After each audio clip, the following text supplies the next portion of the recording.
Buen día, mi nombre es Noé Granados Domínguez y soy parte del equipo 5B. Mi nombre es Osvaldo Miguel López. Mi nombre es Moisés Mercado Rojas. Yo soy David. El día de hoy vamos a hablar sobre el funcionamiento y medición de viscosidad, así como el funcionamiento y medición de densidad por métodos de radiación. Vamos a comenzar con el funcionamiento y medición de viscosidad. Mi compañero Osvaldo Miguel López les dará una explicación sobre el concepto de viscosidad y rheología. La viscosidad es la resistencia que tienen ciertas sustancias para fluir y para sufrir deformaciones graduales, producto de tensión cortada y tensión de tracción. La viscosidad es estudiada por la rheología. La rheología es la parte de la física que se encarga de estudiar el esfuerzo y la deformación que tienen ciertos materiales que son capaces de fluir.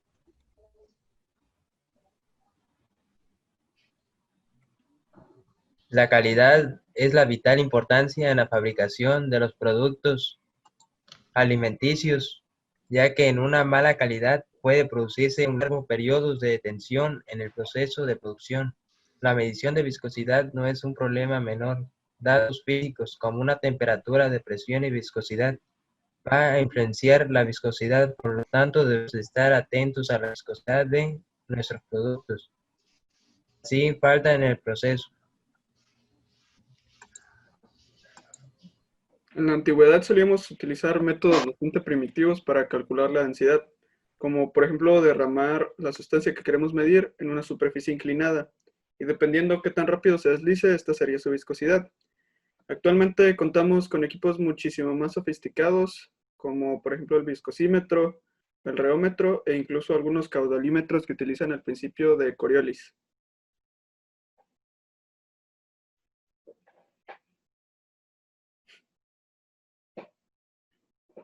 Moisés.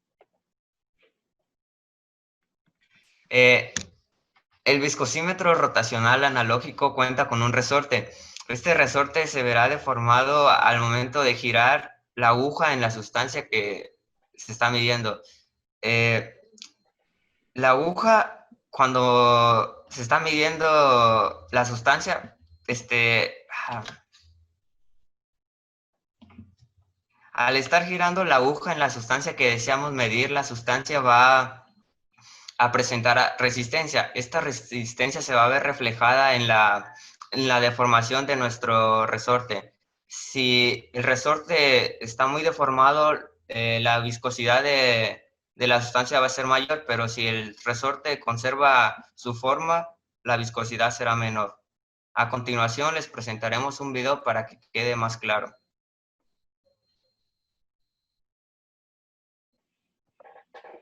Vamos a tratar de ayudarles para que tomen buenas decisiones, para que utilicen bien los equipos que tienen en su planta, para que también la gente de su casa sepa cómo es que ustedes en su empresa hacen las mediciones de su shampoo, de su salsa, de su catsup, de su mayonesa, de lo que ustedes hagan y determinen viscosidad, cómo y por qué lo hacen así. Este es el viscosímetro estrella del mundo.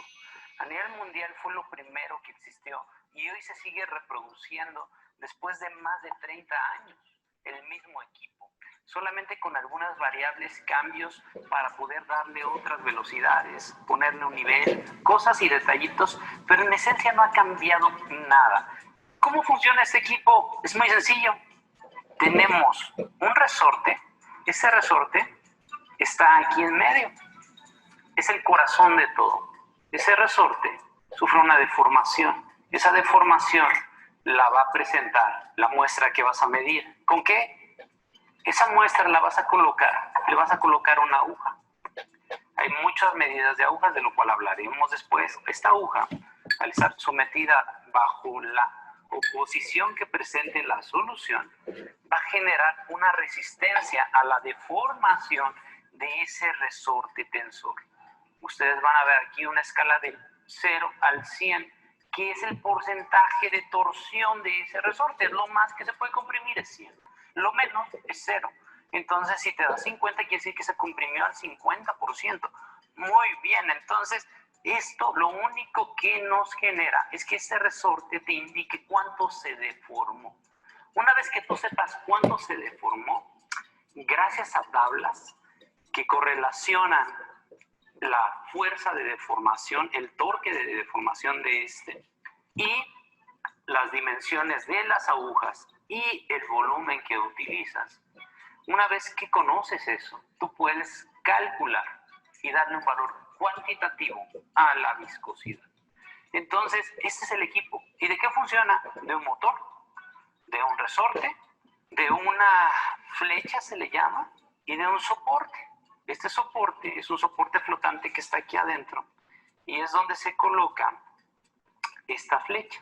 Esta flecha se inserta aquí y se coloca y aquí va a flotar. Esto va a presentar la mínima fricción posible. Se ensambla ni más ni menos que con un resorte. Aquí tengo un resorte ya roto porque llegan muchos. Esto va ensamblado aquí. Eso ensambla y hace una opresión con el resorte, que es lo que hace que ese resorte se vaya comprimiendo o se vaya deformando. Realmente el viscosímetro es esta flecha, este soporte y este resorte, que lo hacemos activar con un motor y que lo acoplamos a una aguja. Y eso es todo. Y por eso sigue funcionando, porque el principio de funcionamiento de este y de todos los demás viscosímetros rotacionales es exactamente el mismo. Estas dos que se llaman flechas, esta parte es la que descansa sobre el soporte que hace que gire. Esta parte de aquí, esta es una usada, esta está desgastada. Ese desgaste hace que la fricción sea diferente. Por ende, la exactitud del equipo cambia. Por ende, los resultados cambian. Lo fino de esa punta con respecto a una nueva es lo que va a determinar la exactitud de tu equipo. Es importante que sepan que esto es un consumible en todos los equipos. Este es un soporte nuevo. Ahí existe una pequeña circonia que antes era un diamante, que lo que hace es sostener esa pequeña punta para que pueda girar. Ese es uno nuevo y este es uno viejo. Como pueden ver en este viejo, esa circonia ya no existe y eso hace que ya la fricción cambie, por ende la torsión cambia y por ende la exactitud cambia. Son los dos consumibles de tu equipo. Eso es algo que debes de tener muy en consideración en los viscosímetros rotacionales, en todos. Bueno chicos, esto es un resorte tensor, es el corazón de los viscosímetros. Este es el indicador y cuando gira se va comprimiendo, si se dan cuenta. Este ya está roto, pero en los viscosímetros normales se va comprimiendo. Esa es la torsión que marca. Realmente esa es la función del viscosímetro. De hecho, el viscosímetro lo que mide es eso, ¿ok? Ese pequeño resorte. Eso es todo tu viscosímetro. Quería que conocieran las partes esenciales y elementales del viscosímetro. Obviamente, con el paso del tiempo, ya nuestro viscosímetro es el maestro, el papá de todos, pues ha cambiado, ¿no? ¿Y qué ha cambiado? Pues hay que ayudarle a la gente a facilitar las cosas en todas esas variables de tamaño de aguja, de diámetros. Esas variables las empezamos a programar y las empezamos a meter dentro de los equipos. Este motor, ¿qué creen? Es casi igual al motor que tiene el equipo en sus orígenes. Aquí dentro de este equipo tenemos igual una flecha, un soporte y un resorte.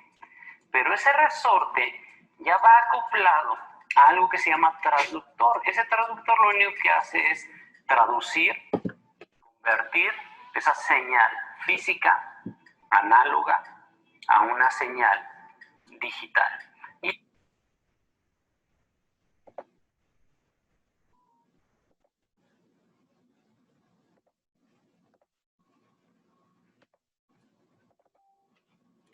Pues ahora sí vamos a continuar con el viscosímetro digital, que les va a dar una breve explicación mi compañero David.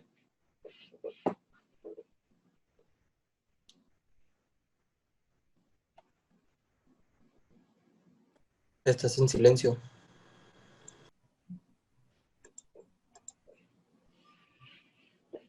El viscosímetro digital cuenta con lo mismo sistema que analógico, con la única diferencia de que este cuenta con un transductor que traduce la señal analógica del resorte en una señal digital.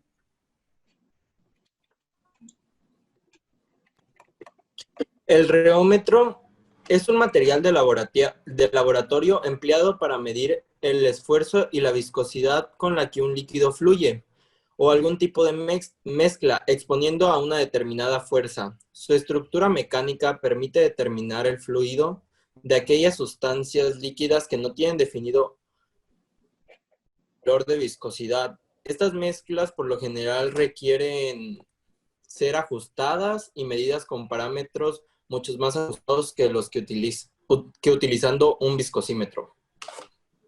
Volviendo de nuevo con los viscosímetros, existen dos tipos de viscosímetros, los que van conectados en línea de proceso y los de laboratorio. La principal diferencia entre ambos es de que uno, al estar conectado en línea de proceso, no es necesario interrumpir el proceso para hacer la medición, y en cambio el de laboratorio es completamente diferente. Tenemos que tomar una muestra, llevarla al laboratorio para medirla con el viscosímetro, interrumpiendo todo el proceso. Las principales diferencias en el diseño es que las caídas de presión o el caudal no afectan el resultado en cuanto al viscosímetro en línea de proceso, y el rango de viscosidad cubierto es muchísimo más amplio. A continuación les vamos a explicar uno de los viscosímetros en línea de proceso, que es el caudalímetro Coriolis. Les vamos a mostrar un video, el cual explica su funcionamiento.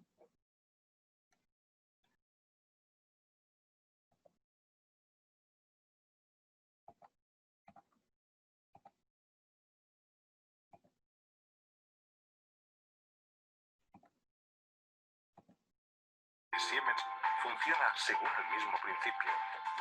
Dos tubos metálicos colocados simétricamente son sometidos a vibraciones generadas por un oscilador ubicado en la parte inferior.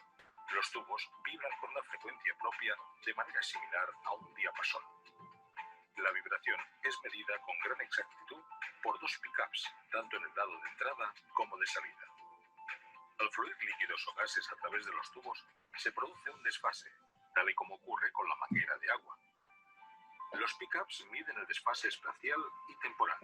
Este desfase constituye un claro indicio que refleja cuánto líquido o gas fluye a través de los tubos, puesto que cuanto mayor sea la cantidad, tanto mayor será la vibración de los tubos hacia el exterior.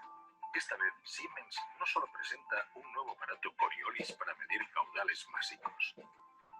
Gracias a la precisión de cada detalle y a su diseño compacto, el SITRANS FT430 constituye una pequeña revolución. Un caudalímetro multiparámetro de altísima fiabilidad. Además de la masa, el aparato puede medir la densidad de un medio. Es bien sabido que los medios con una densidad alta tienen una frecuencia más baja. O dicho de otra manera, el agua vibra con una frecuencia inferior a la del aire. A partir de los resultados de medición, se pueden derivar parámetros muy variados, como por ejemplo la concentración de sólidos en un líquido o el volumen. Los datos y los resultados se almacenan internamente, así como en la innovadora SensorFlash. Estos están disponibles en todo momento como copia de seguridad, al igual que la función de rastro de auditoría y todos los certificados. Diseño excepcional único. Altísimo rendimiento. El SITRANS FT430 de Siemens. Designed for Excellence.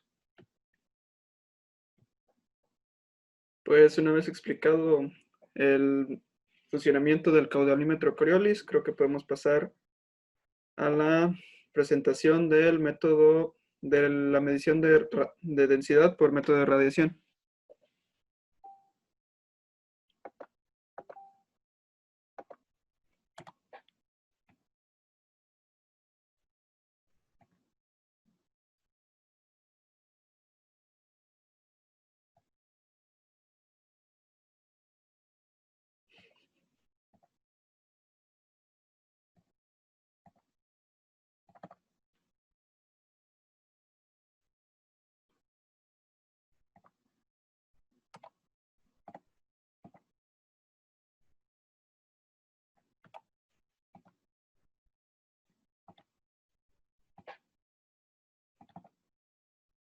Ahí se ve.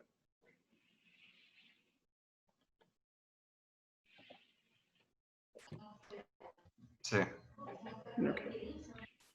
Mi compañero Osvaldo les dará una explicación sobre el concepto de densidad. La densidad es una magnitud escalar que permite medir la cantidad de masa que hay en determinado volumen de una sustancia.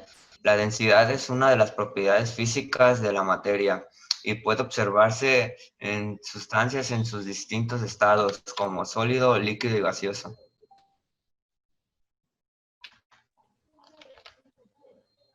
En 1896, Henry Becquerel empezó a experimentar con sales de uranio y descubrió que ennegrecían una placa fotográfica, indicando la radiación emitida.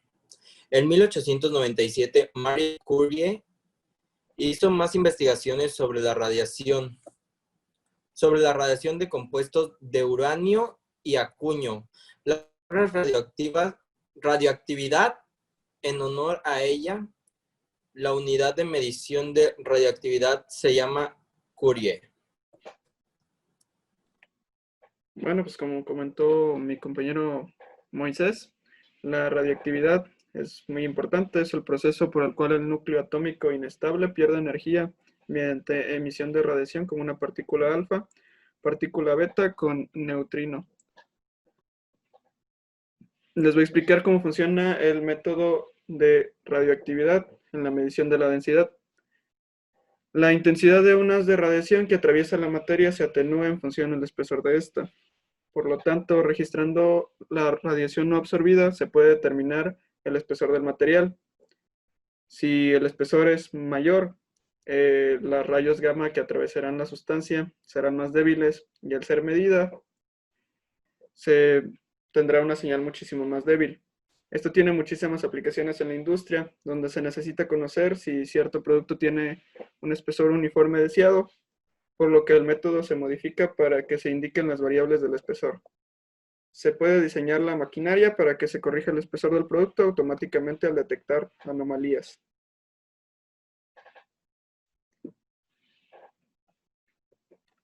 La radiación gamma o rayos gamma es un tipo de radiación electromagnética y que está constituida por fotones, producida generalmente por elementos radioactivos o por procesos subatómicos, como la aniquilación de un par positrón-electrón.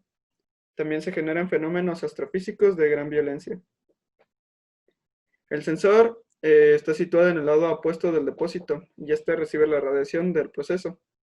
Dado los rayos gamma se debilitan al atravesar la materia, el sensor puede calcular el nivel límite, la densidad, el caudal másico a partir de la radiación que recibimos. Los isótopos son la fuente gamma de nuestro proceso. Se denominan así los isótopos radiactivos usados frecuentemente para seguir el camino que ha tomado un producto químico determinado. Mediante este proceso se pueden detectar cantidades microscópicas. Por ello se pueden utilizar cantidades minúsculas para minimizar el riesgo sanitario en caso de tratarse de la industria alimenticia. Esos son los tuyos, David.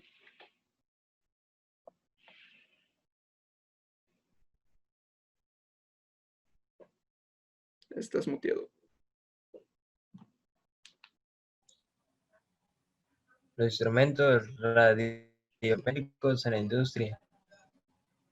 El contenedor de fuente radioactiva del FKG61. Las características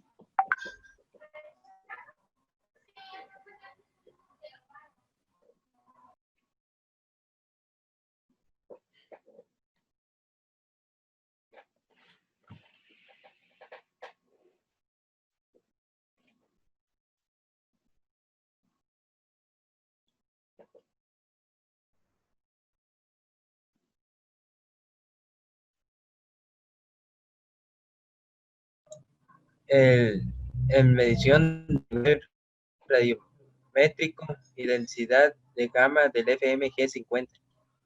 Las características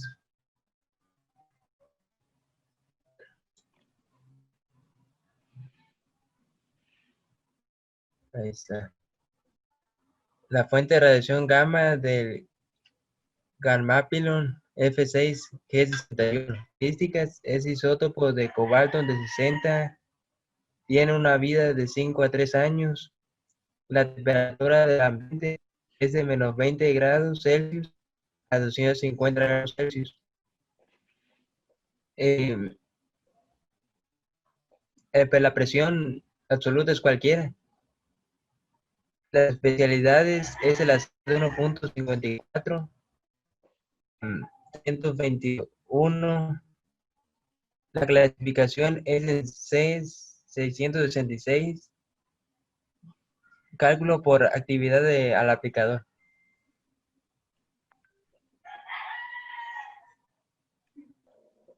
Lo otro sería medición radiométrica, sincronizador, radiación gamma, FHG66. Las características son sincronización en un número limitado de moduladores del FHG65. Suministro o comunicaciones de energía de corriente directa, que es de 18 a 36 volts. Temperatura del ambiente es de menos 20 grados Celsius a 60 grados Celsius.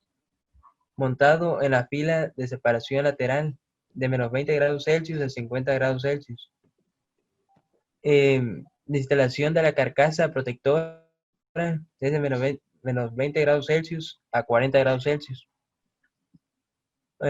Opcionado con el relevador 1 por SPDT. Bueno, Se pues utiliza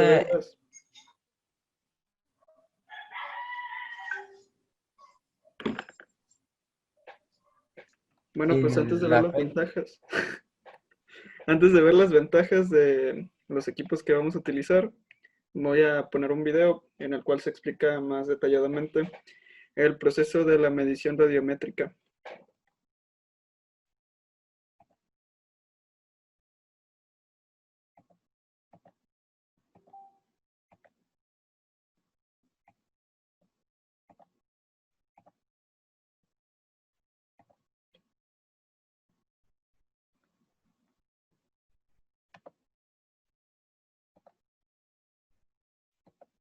La instrumentación radiométrica puede utilizarse para medir nivel, detectar nivel o densidad en tanques o tuberías. Esto es posible gracias a la radiación gamma. Vamos a echar un vistazo más de cerca cómo funciona este método de medición. La radiación se emite en forma de partículas u ondas electromagnéticas. La radiación alfa y beta son radiaciones de partículas. La radiación gamma son ondas electromagnéticas. En la instrumentación industrial, el cesio 137 o cobalto 60 son los isótopos radioactivos más usados. Estos solo emiten radiación beta y gamma. El isótopo se instala en una cápsula de acero inoxidable de doble pared, que confina completamente la radiación beta. En la instrumentación industrial se utiliza, por lo tanto, solo la radiación gamma. La fuente de radiación radioactiva está protegida por el contenedor de la fuente, de tal manera que la radiación gamma solo puede ser emitida en una dirección determinada. El contenedor de la fuente está dispuesto en un lado del tanque. En el lado opuesto se sitúa el transmisor para detectar la radiación. Esta radiación gamma se utiliza para irradiar a través de tanques y tuberías desde el exterior. Los materiales son atravesados y la radiación se atenúa en función de la densidad y el espesor del material. La radiación gamma emitida es detectada por el transmisor. Cuando esto ocurre, un fotón gamma se convierte en un flash dentro del centellador. Este flash se transmite a un fotomultiplicador en el centellador. En el cátodo de la foto, el flash se convierte en una carga muy baja, lo que a continuación se amplifica en un impulso de corriente evaluable en el fotomultiplicador. Esto mismo se convierte en una señal medible.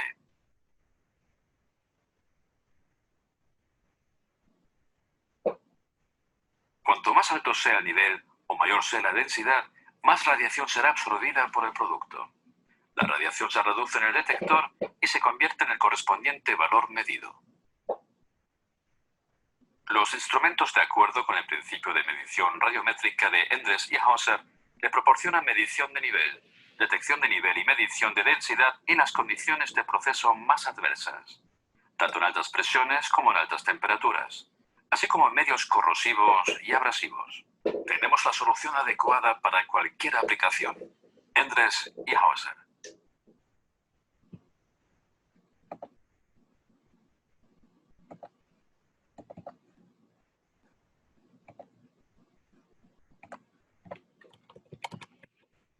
Bueno, pues para terminar les voy a decir las ventajas de la medición radiométrica. Al mencionar los instrumentos anteriores, mi compañero David se pudieron percatar de que tienen valores de funcionamiento de temperatura muy alto. Por lo tanto, se debe a que hace la medición sin estar en contacto directo con la variable. Esto nos puede servir bastante para tareas de medición extremas en las que otros principios no se pueden utilizar, ya que no pueden estar en contacto con la materia que deseamos medir. Eso es todo por los dos temas, el de viscosidad y el de densidad. Muchas gracias por su atención y adiós.